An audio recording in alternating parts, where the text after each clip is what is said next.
스마트폰과는 실제 공간일까 가상 공간일까 놓고 본다면 죄송합니다. 실제 공간입니다. 적어도 아이들에게는. 예. 그 다음에 밖에서, 그러니까 오프라인에서 보여지는 아이의 자아, 에고, 자아가 실제 자아일까 아니면 사이버상에서 아이들이 활동하는 자아가 실제 자아일까 놓고 본다면 디지털에서의 자아가 실제 자아입니다. 아이들은 디지털 공간을 주거지라고 생각을 합니다.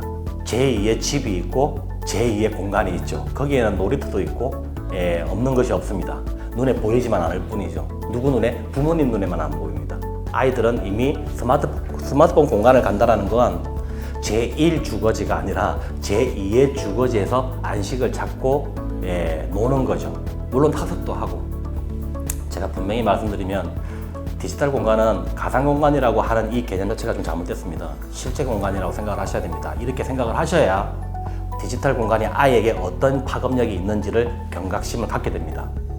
그냥 가상 공간이라고 한다면 게임으로만 생각하고 그러다 말겠지라만 생각을 하지만 실제 공간이라고 생각을 한다면 이건 좀 다른 문제죠. 직접적인 영향이 미친다라는 겁니다. 그리고 이렇게 보시면 되죠. 평상시에 영희는 선생님의 말씀을 잘 듣습니다.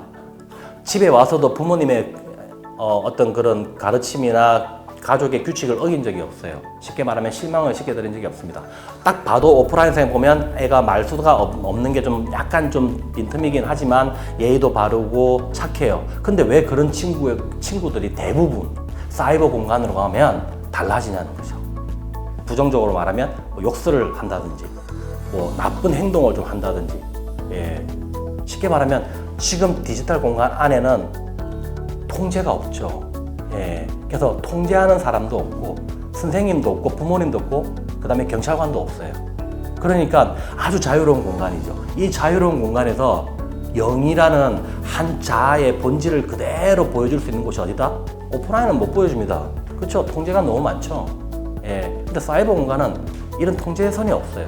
선이 없다 보니까 어찌 보면은 아이의 실질적인 본질이 더 잘 나오는 곳이 어디다? 디지털이라고 보시면 돼요. 스마트폰 속에 있는 이 사이버 공간이 실제 공간이고 그 안에서 활동하는 우리 자녀의 자아가 실존적인 자아다라는 걸 조금 생각하시면 이 공간을 어떻게 이해하실지 좀 될 것 같습니다.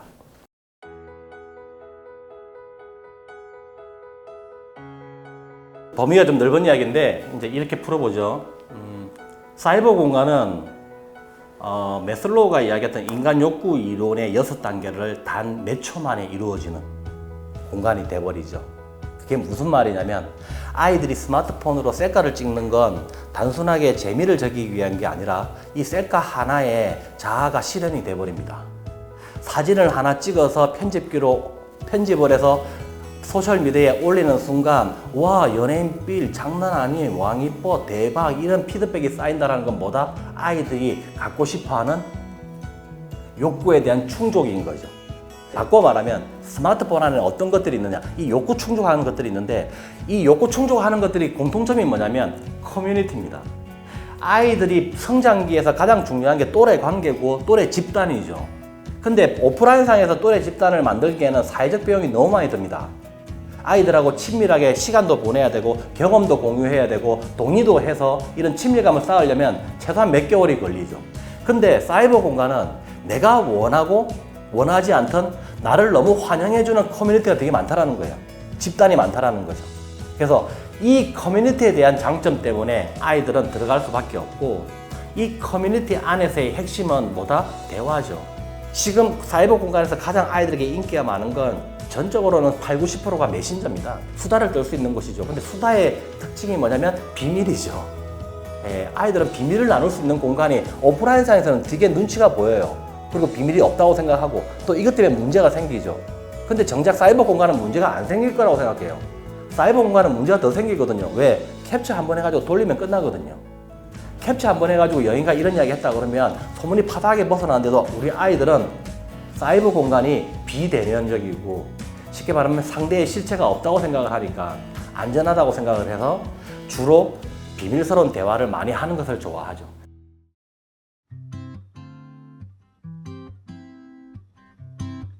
참 어려운 문제죠. 사이버 폭력은 기본적으로 아까 제가 말씀드렸던 문자에 의해서 이루어집니다. 그래서 이제 요즘 특히 부각되고 있는 게 이제 플레이밍이라고 하죠. 플레이밍은 뭐냐면 상대에게 시비를 걸어서 싸움을 걸게 만드는 거예요. 뭐 그걸 다르게 말하면 악플하고도 좀 연결될 것 같아요. 근데 악플의 개념은 아닌 것 같고, 아이들은 기본적으로 친절한 말보다 시비를 거는 말들이 더 많다. 그래서 시비를 걸게 되면 또 상대방이 시비를 걸어서 또 싸우게 되죠. 결국에는 뭐냐면 언어폭력이 제일 많죠. 그 다음에 언어폭력 다음에는 명예훼손과 모욕적인 부분입니다. 명예훼손하고 모욕적인 부분은 이제 법률적인 부분인데, 쉽게 말하면 소문을 내고 사실이든 거짓이든 꾸며가지고 상대들에게 왜곡시켜서 퍼뜨리는 거죠. 소문을 내게 만드는 거죠. 여기에 대한 파급 효과는 아이들이 오프라인상에서 물리적인 폭력에 비해서 10배 이상의 상처를 입게 됩니다. 근데 이제 안타까운 건 뭐냐면, 이러한 사실들을 아이 말고는 아무도 알 수가 없다는 거죠. 엄마가 스마트폰을 확인하지 않는 이상, 아이가 자기 입으로 엄마 나 이런 고민이 있어 라고 이야기하지 않는 이상은 사이버 공간은 접근이 불가하다는 거죠. 그래서 상당히 위험한 개념이고, 아이의 징후, 관찰이 좀 필요한 것 외에는 사실상 물리적인 방법은 사실은 현재까지는 없다고 봐야 되겠죠. 방법에 대한 부분은 결국엔 뭐냐면 부모님이 관찰을 해서 간접적으로 접근을 해줘야 되는데, 그래서 결국 아이가 아이 입에서 이야기를 할 수 있는 그런 구조를 만들어줘야 되는데, 그게 사실은 딱 뭐 알약처럼 그렇게 딱 간단한 문제가 아니죠. 시간이 좀 걸리고.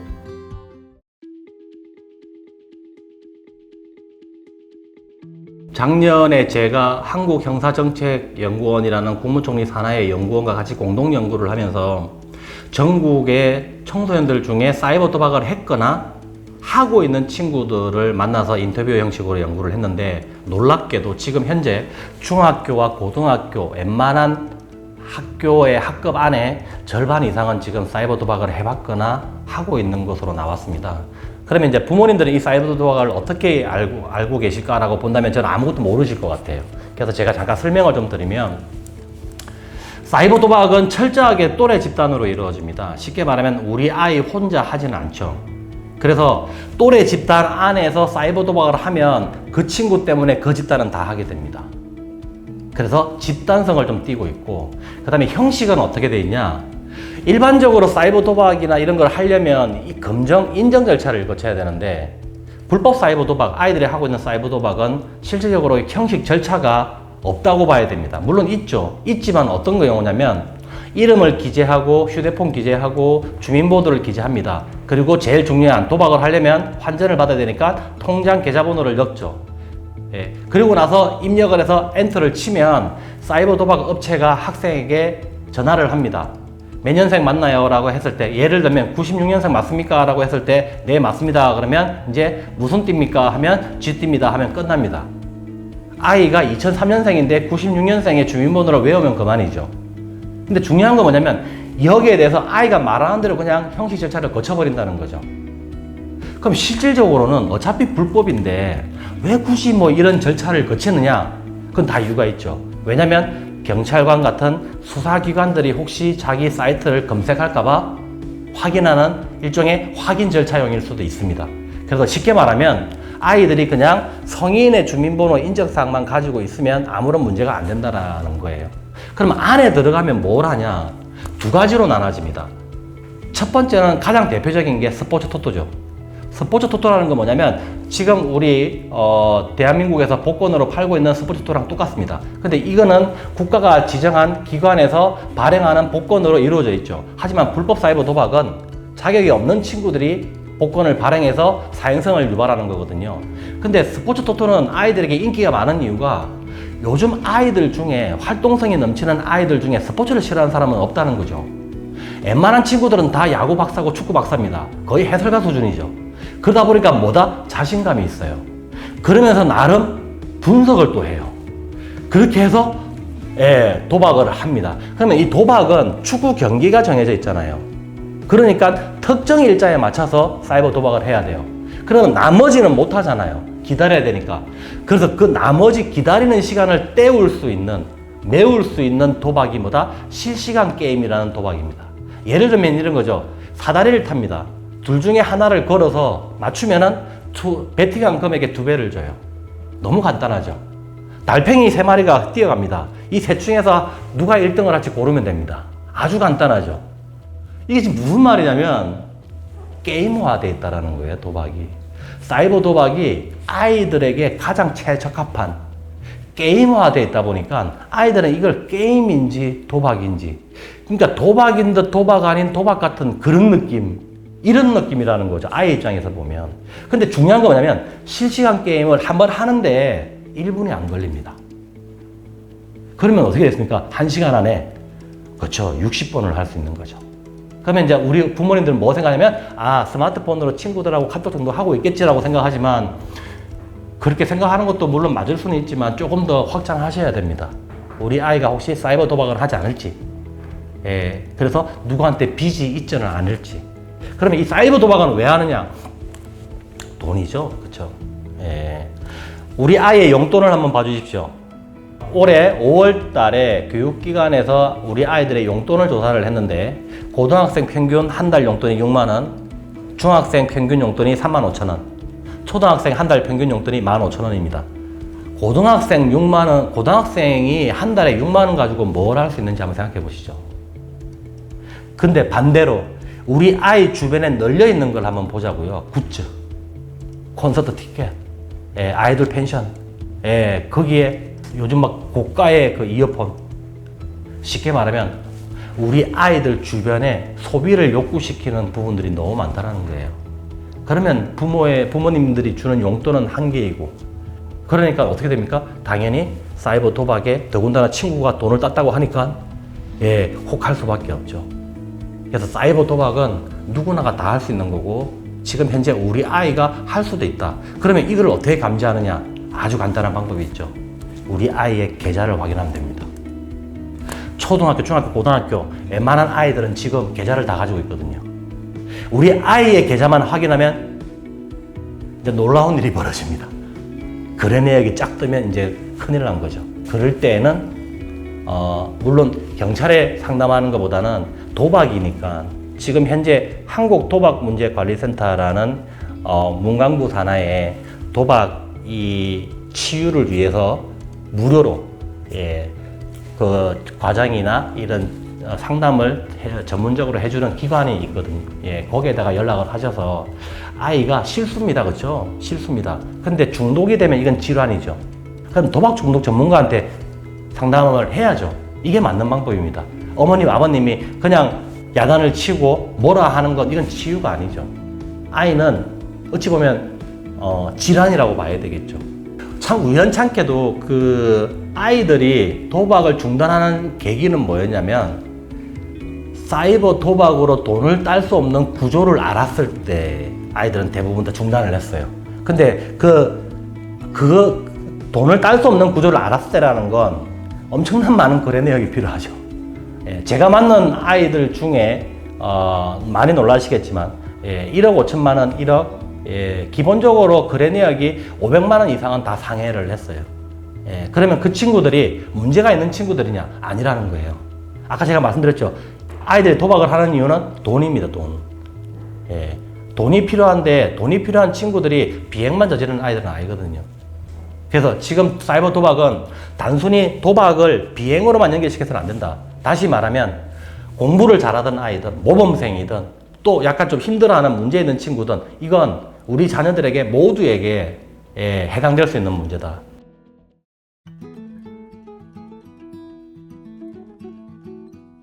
최근에 우리 사회에 괴물이 하나 등장을 했죠. 예전에 괴물이라고 하면 잔인하게 막 이렇게 사람을 죽이거나 또는 막 이렇게 집단으로 가혹한 폭력을 저질러서 인간으로서는 참 할 수 없는 그런 오프라인 물리적인 폭력이었다면, 지금 등장한 괴물은 사실 이제 디지털 괴물이라고 봐야 됩니다. 그 대표적인 이제 그 사례가 이제 N번방 사건이었죠. 최근에 N번방 사건이 좀 이제 그 사회적으로 이슈가 되면서 법률도 2020년 5월 1일자부터 계속해서 지금 개정이 되고 있지만 대부분의 법들이 이제 개정이 됐죠. 그 중에서 이제 가장 대표적인 걸 이제 지금 부모님들께서 꼭 아셔야 될 것 같아요. 왜냐면 이게 중요한 부분이니까. 세 가지로 조약을 하겠습니다. N번방 방지법을 이해를 하시려면 첫 번째는 아동 청소년 성착취물이라는 용어를 기억하셔야 됩니다. 그 다음에 두 번째는 불법 성적 촬영물이라는 걸 용어를 기억하셔야 되고, 그 다음에 마지막에 세 번째는 시청입니다. 본다는 거죠.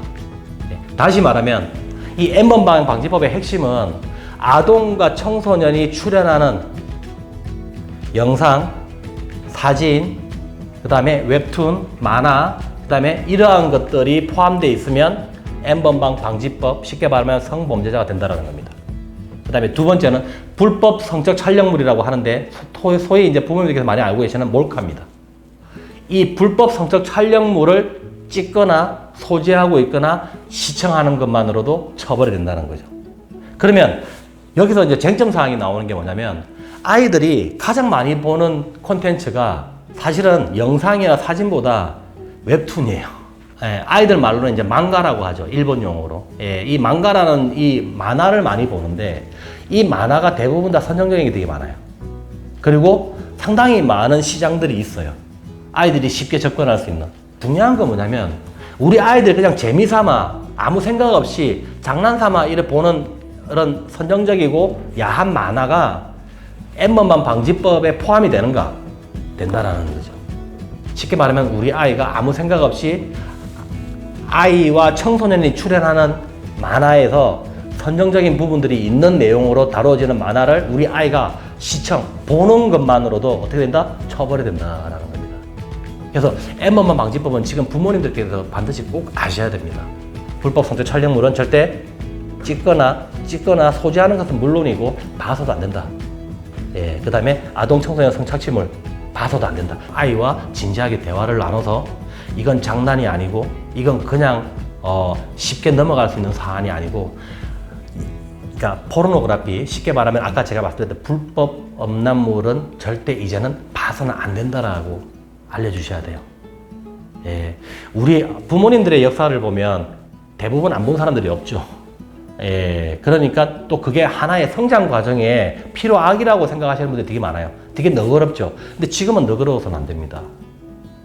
성범죄는 우리가 지금까지 많은 것들을 일궈놨던 것들을 한 번에 무너뜨리는 파급력이 있거든요.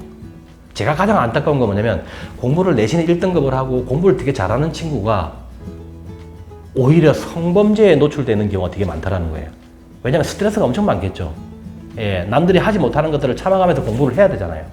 근데 이런 내적 갈등 속에서 참다가 호기심이 생기고, 이 호기심은 뭐다? 성적 호기심이면 인간 생애에 반드시 나타나는 현상이거든요.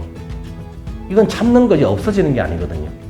근데 이걸 참지 못하고 호기심에 또는 들키지 않으려고 그렇게 해서 약간 야동을 본다든지 아니면 불법 성적 촬영물을 찍는다든지 이렇게 해가지고 지금까지 일궈놨던 그 많은 성과나 업적들이 한 번에 무너지는 경우를 되게 많이 봤죠. 그러면 우리 아이가 공부를 잘하게끔, 아이가 견뎌낼 수 있게끔 이러한 위험적인 요소들은 부모님들이 캐치해가지고 속아내야죠.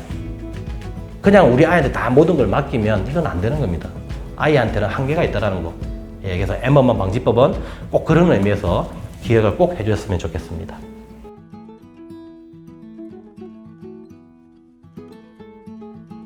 소셜미디어에서 계급이 있죠. 초등학생 같은 경우 일단 좋아요가 상당히 그 계급의 기준이 됩니다. 쉽게 말하면 아이들은 이 계급을 올라가기 위해서 무분별하게 좋아요를 받아줍니다.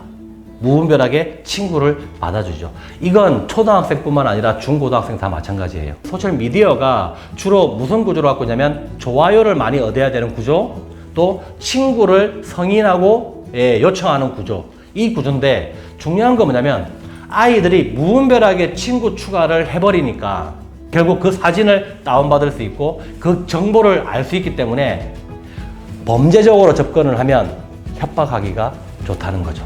또는 사기를 치기도 좋다는 거죠. 쉽게 말해서 좋아요와 친구 추가는 지금 아이들에게 가장 많이 노출되어 있는 위험 문제입니다. 그냥 해줘요. 근데 아이들에게 접근하는 친구들 보면 또래 같으면 상관이 없겠죠. 근데 대체적으로 초등학생이면 중학생, 쉽게 말하면 자기보다 나이 많은 사람들 또는 심지어 성인들이 접근을 합니다. 접근을 해가지고 호의를 베풀죠. 호의를 베푼다라는 건 기프트콜을 주거나 좋은 말을 하거나 보지도 않았는데 이쁘대요. 그럼 또 듣는 애는 그런 이야기를 듣고 싶어 하는데 지금까지 들어본 적이 없거든요. 그러니까 듣는 순간 뭐가 생길까요? 위안이 되는 거죠. 위안은 곧 상대에게 신뢰를 원해요. 상대는 이것을 노리고 들어온 거고, 아이들은 거기에 작전에 말려들고 노출이 되기 쉽죠. 그래서 저는 비판적 사고를 가지라고 많이 부탁을 하는데 좀 되게 어려운 부분이에요. 아이한테 의심해야 돼, 관찰하고 의심해야 돼, 이걸 사실은 부탁하기가 쉽지는 않죠. 아이가 인지 구조라든지 한계가 있기 때문에. 그렇게 본다면 이제 구조적으로 접근을 해야 되는데, 좋아요를 무분별하게 눌러서는 안 된다. 그 다음에 친구 추가를 무조건 친구 추가를 받아줘서는 안 된다. 물론 친구가 많고 그러면 인기가 되게 올라가죠. 예, 그래서 또 주목을 받아요. 근데 그게 거기에 따라서 또 아이들이 그게 희열을 좀 느끼죠. 근데 이제 그러한 희열을 느낄수록 더 위험에 노출돼 있다. 반대로 말하면 좋아요와 친구 추가를 진지하게 한다면은 성범죄라든지 사이버 범죄에 노출될 확률이 되게 적고, 또 하나 제가 부탁드릴 게 뭐냐면 전송은 안 되는 거예요. 사진 전송을 한다? 사진을 찍어서 보내달라. 그 다음에 영상을 찍어서 보내달라. 이거는 제가 볼 때는 이건 안 되는 겁니다. 아이들에게 이거 반드시 이야기해줘야 돼요. 사이버상에서의 성범죄는 뭘로 이루어지느냐? 전송으로 이루어져요. 손을 찍어서 보내달래요. 아, 네 손이 되게 이쁠 것 같대요. 근데 문제는 뭐냐면 손을 보내주면 협박이 될까 안 될까? 되죠. 연필 보내달래요. 되죠. 컵 보내달래요. 되죠.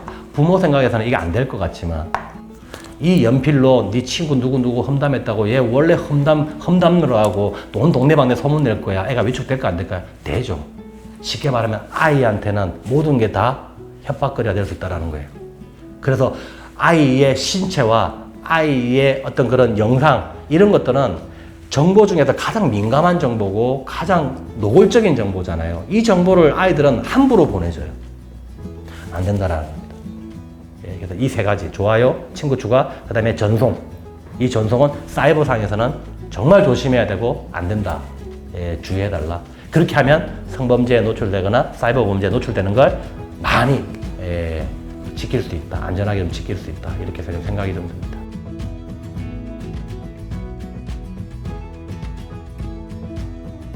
없어요. 눈치를 챌 수 없습니다. 왜냐면 아이들은 아카데미상, 여우주연상 못지않게 연기력이 뛰어나거든요.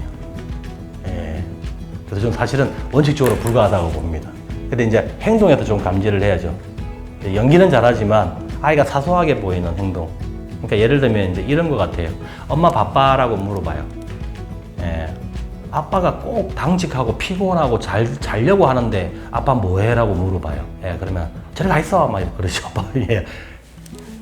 엄마 뭐해? 라고 이야기하는 건, 엄마 사실은 내가 최근에 무슨 고민이 있는데 내 이야기를 들어주면 안 될까라는 이 긴 문장이 줄여져 있는 거죠. 아이들은 진지하게, 아버님 오늘 피곤하실 텐데 제가 최근에 고민거리가 있어서 상담을 요청하니 저 들어주시기 바랍니다. 이런 유기적인 문장을 쓰지는 않아요. 아이들은 툭툭 내뱉죠.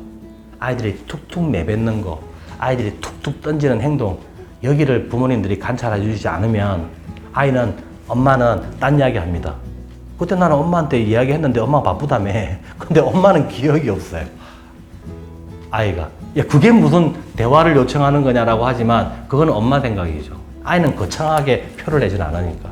그래서 세심한 관찰이 좀 필요하고, 두 번째는 뭐냐면 아이가 혼자 있는 시간을 유독 고집한다라는 거죠. 그리고 구체적으로 좀 따지면 휴대폰에 되게 민감하다라는 거. 그런 부분들이 사실은 어머님들이, 아버님들이 경고등을 켜고 지켜봐야 돼요. 스마트폰이 울리면 어떻게 행동하는 건 지금까지 몇 년 동안 봐왔을 거 아닙니까? 근데 유독 갑자기 스마트폰을 낚아채고 자기 방으로 들어간다든지, 그 다음에 스마트폰을 읽으면서 아이의 표정이 어떤지, 그런 것들을 대놓고 색안경을 끼고 보는 게 아니라 자연스럽게 아이를 갖다가 봐줘야 될 필요가 있다는 거죠. 아이들은 반응을 해요. 힘들다는 반응을. 그래서 자꾸만 이렇게 엄마를 이렇게 쿡쿡 찌르죠. 이거는 반응이라는 겁니다. 엄마가 바쁠 때 항상 질문을 하죠. 너무 심각하게 생각하는 건 부담스럽기 때문에 그냥 바쁘면서 툭툭 던지면서 자유스럽게 편하게 대화하고 싶은 걸 아이들은 원하는 거죠. 그래서 아이들이 그렇게 해줄 때, 미세하게 그렇게 반응을 해줄 때 오히려 그게 어찌 보면 아이가 조금 심각하고 또는 중요한 문제가 있구나 라고 힌트를 얻는 게 좋을 것 같아요.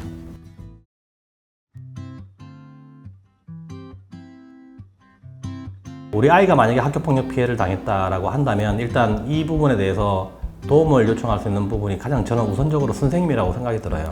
그래서 담임 선생님하고의 상담은 되게 중요한 부분이다. 일단 아이를 잘 알고 있는 이제 사람도 사실은 담임 선생님이고, 그래서 선생님을 통해 가지고 상담을 했는데 뭔가 달리 방법이 안 나온다 한다면 이제 정식 신고를 해야 됩니다. 이제 신고를 한다라는 건 학교에다가 학교폭력으로 신고한다라는 이제 의사만 밝혀도 학교에서는 부모님이나 학생의 학교폭력 신고가 들어오면 전담기구라는 이런 기구가 바로 구성이 돼서 아이가 피해를 입은 사안에 대해서 조사를 합니다.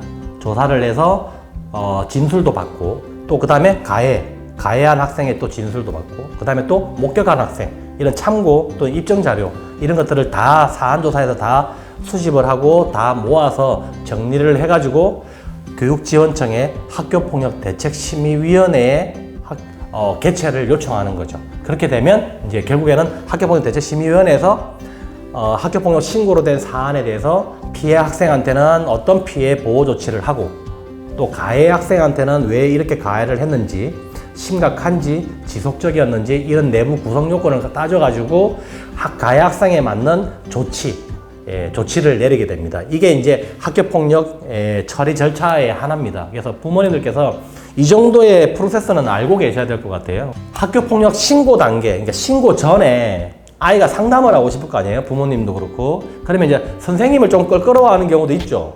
왜냐면은 선생님께서 혹시나 우리 애를 또 어떻게 생각할까 좀 조바심도 들고, 그럴 때는 여러분들의 자녀가 다니고 있는 학교에는 학교를 전담하는 학교 전담 경찰관이 있어요. 이게 2012년도부터 지금까지 계속 이어져 오고 있는데, 우리 아이들의 어떤 상담 이야기를 들어주고, 그 다음에 신고하고, 그 다음에 보호하는 데 있어서 많은 역할을 해오고 있고, 교육부에서도 인정을 하고 있습니다. 그래서 혹시라도 만약에 우리 아이가 어떤 그런 피해를 입거나 또는 우리 아이가 실수로 가해를 했거나 했을 때는 국번 없이 117 번호를 눌러서 경찰청에서 운영하는 상담사와 상담을 하셔도 되고, 아니면 학교폭력 담당 선생님한테 전화를 해서, 아니면 담임 선생님한테 전화를 해서 우리 학교 전담 경찰관 연락처를 알려달라고 하면 그 경찰관의 연락처를 이제 전달해 드립니다. 그러면 어머님하고 학생이 우리 경찰관하고 나눈 이야기는 비밀을 지켜주죠.